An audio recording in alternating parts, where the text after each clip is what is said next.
Welcome, friends, once again to A Word of Hope.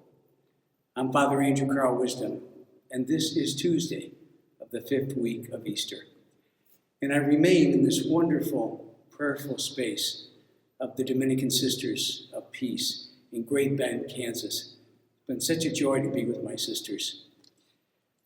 You know, as I read the scriptures this morning in the gospel, we have Jesus sharing with his disciples, "Peace I leave with you, my peace I give to you.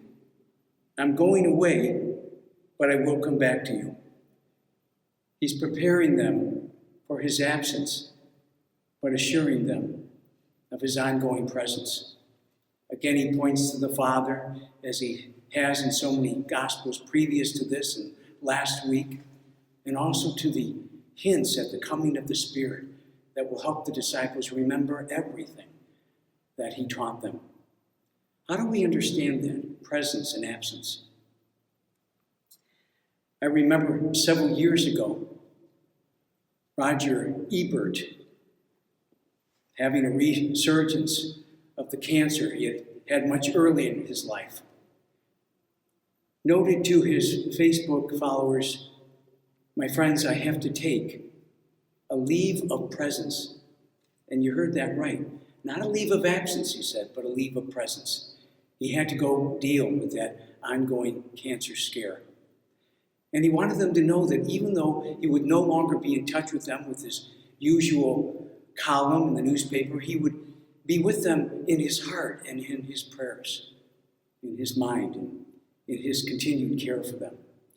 Well, Roger was never able to go and get that chemo treatment because Roger was called home and returned home to the God who had sent him. And in wonderful testimonials of the newspapers that had carried his column, two stood out in the Tribune.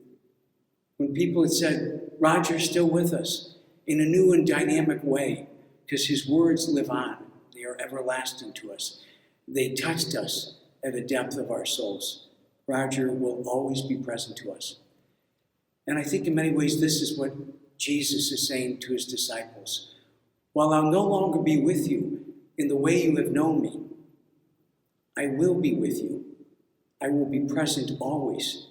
As he says at the end of the Gospel of Matthew, "I will be with you always until the end of time." So even in my absence, I am present to you.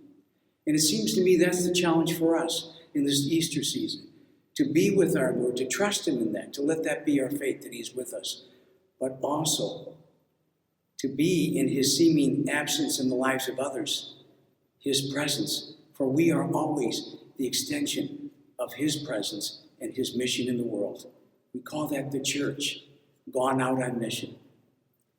Let that be your motto and mantra for this Easter season. God bless you.